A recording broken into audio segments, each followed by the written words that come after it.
I'm Brian Taylor. I'm a painter. I'm not exactly a super great speaker. Sometimes stuff comes out of my mouth and I don't even know where it comes from, but do the doings. I don't know where it came from. It's just something that I probably stumbled my words one time and then I said, man, that makes sense. You just want to do the doings. There's a lot of stuff to do and we always talk about doing this and doing that, and it just comes down, you got to do it sometimes. You just got to do it. I remember talking to a guy on the phone and he just hears me out of breath and he's blah, blah, and we were building some houses and he's talking to me, he's like, man, what are you doing? I said, I'm sweeping the garage, man. And he goes, why are you sweeping the garage? Can't you pay somebody $10 an hour to sweep the garage? I said, sometimes you just gotta do the doing. Now, the garage floor needs swept. I have a broom in my truck.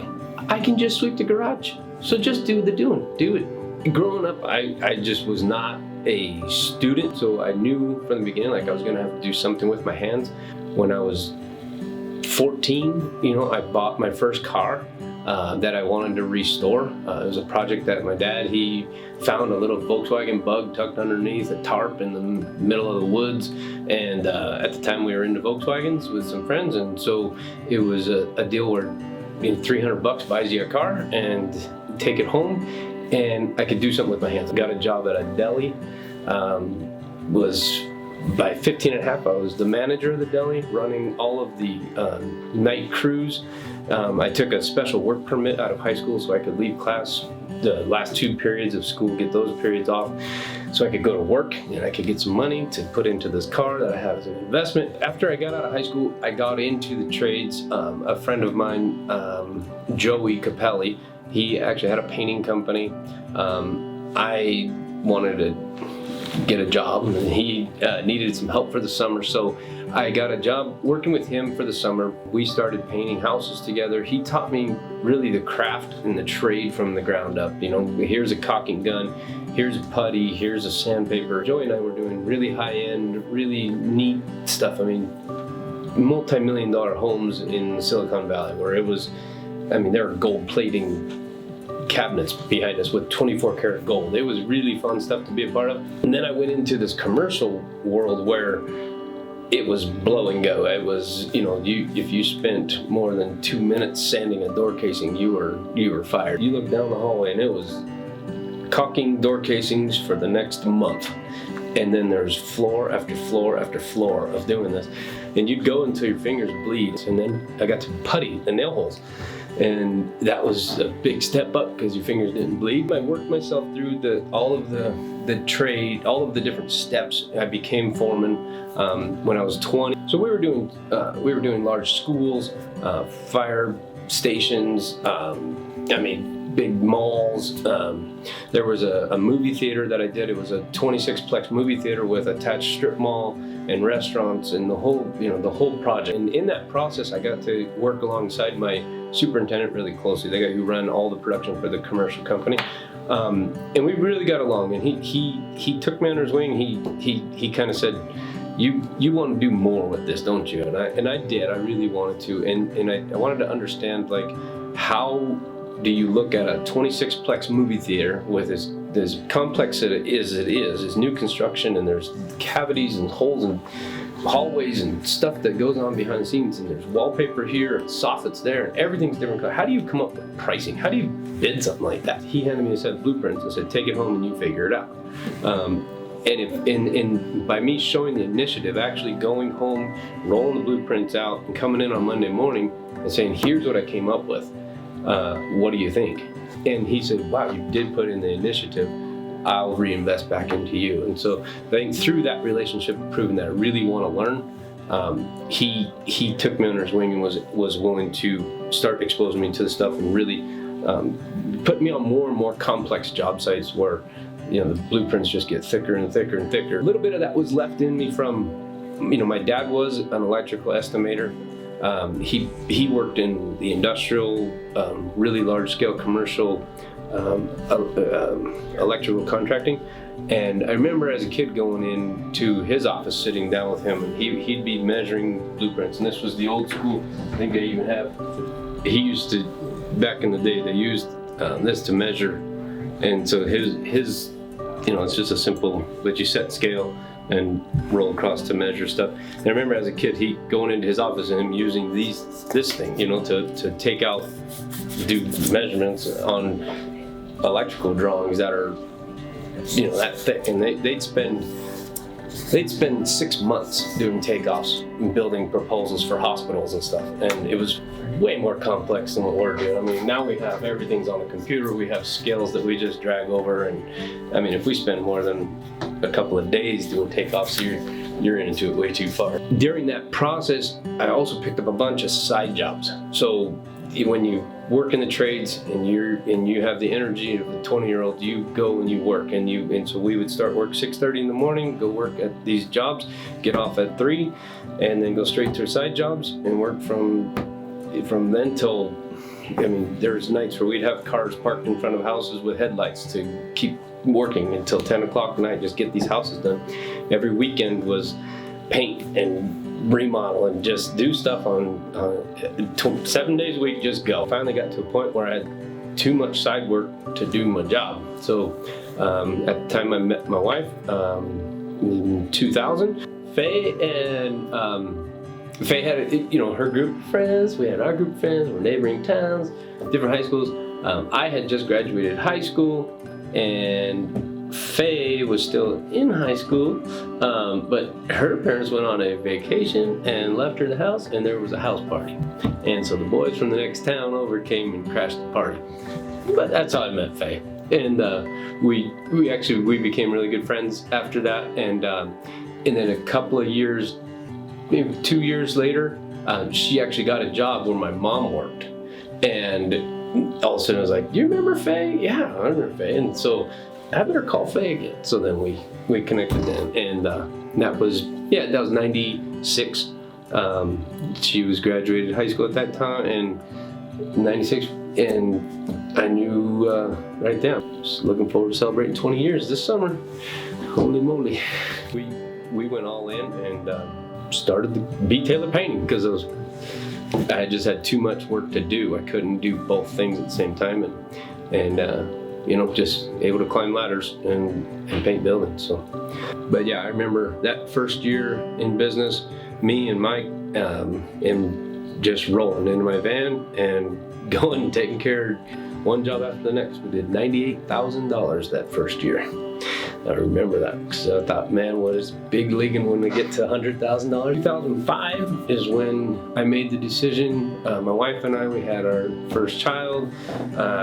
And we made a decision to start looking elsewhere from the Bay Area. We took some vacations and went and kind of just started dreaming, I guess. At the time, Joey, the guy who I worked for right out of high school, Joey had moved to North Idaho. And so he called me up, "Hey, why don't you guys come visit?" Stayed in Coeur d'Alene for a week, and during that week we just fell in love with Coeur d'Alene. I could probably pull this off. I did the research on Coeur d'Alene. Coeur d'Alene's booming, it's growing, there's lots of opportunity and work there. So I could get up here to Coeur d'Alene, establish myself. In the back of my mind, I thought B. Taylor Painting in California would fizzle out. I came up in 2005, put my whites back on, started working, and so I'd paint houses and book flights, and I'd fly every Tuesday morning. I'd fly to California, come fly home Wednesday night, and paint houses Monday, Thursday, Friday, Saturday, Sunday, whatever it took. When I started the business here, I thought I could just manage painting. You quickly realize that the weather is a big deal and so seasonal that you need to have kind of multitask. You have to do a couple of different things.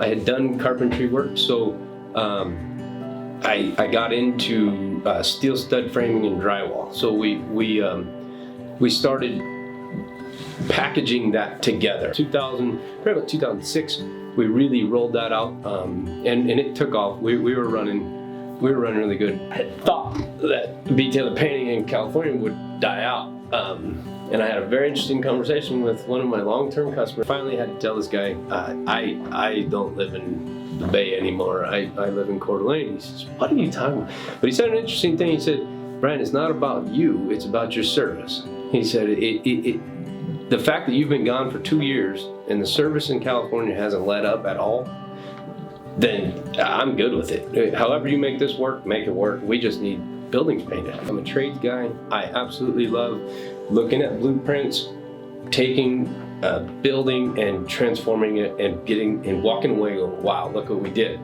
Now I got to do this, draw a process and tell somebody else to do it. How does that happen? So it became a challenge, and I was focused on it. I wanted to do it. We just sat up and just started just throwing darts and trying it, and in a lot of failures, a lot of hiccups.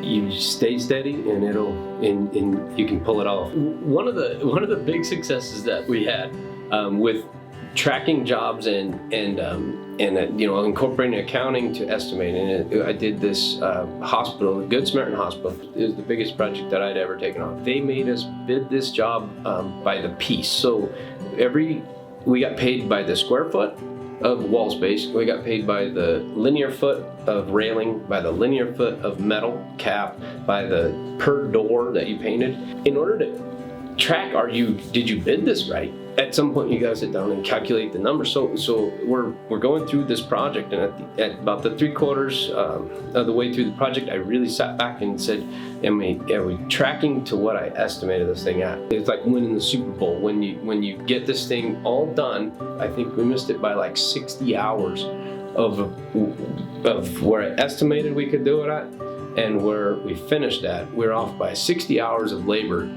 over the course of 7 months with 8 guys going every day, and you're only able to calculate 1 foot at a time. These systems that we're creating can prove themselves. They can work. We can continue to compound our effort based on this information. Let's roll with this. Let's do it. And we went all in and started. That's when we started. Let's hire some guys, some account managers, some estimators. Let's introduce them to these systems we've created. Let's see how we can build on that, on those systems, and really create something big. And we were really growing in the paint side of things. We don't focus on the competition. I'm not worried about them, but I started losing work to companies that were offering, along with their painting, they were offering carpentry services. You can do one thing really well, and if you can find that niche where you can do something really well, just stick with that. Not everyone else believes that, and so other companies, I started losing work because they're offering more services, which is fine. And we decided, you know what, I got to start offering these services. At the time, I had a customer who was a general contractor with a lot of in-house carpentry staff. And so I approached them and said, hey, if I can start taking on this carpentry work, I'd earn more paint work. So let's start offering the carpentry services. We focus on paint, they focus on carpentry repair. And we had a good system going. They had a big falling out, some stuff happened, and they had to close their doors. But at the time, I was under the contract I had 5 or 6 jobs to do, like start next week. There was a bunch of guys out of work because they had just closed their jobs. And these are guys that I had been working with for 10 years, alongside them. There's, foremen and superintendents and estimators, and we had a relationship with them. So it was a matter of making phone calls to those guys and saying, hey, I still have jobs that need to get done. Now we have really good guys that can perform. I want to keep these guys on. So we started marketing it to our customers that, hey, we can start taking on more and more of this dry rot and repair work. We actually had a customer who we submitted proposals to, and it went through to contract, and one of their senior VPs says, we've had some really bad experiences with other painting contractors who have taken on carpentry repair, and now B. Taylor, who we've done work with for 12 years, is starting to play that same game. We're not going to sign that contract. And I went, whoa, wait a minute, we're in trouble. We got to do something different. You don't hire a roofer to do the concrete. So the same, you don't hire a painter to do the carpentry. Came up with a name and branded the company, and we created Freestone Reconstruction. It's 2 separate companies, founded under the same principles, and we do operate under the same values. It's through that process of being tradesmen and working with the guys, stay focused on what we do. We paint buildings, we wrote it on the wall. We are a painting contractor, we paint buildings. It's that simple, that's what we do. The customer comes to us with a problem, right? They want the building painted. We paint buildings. It's not that hard.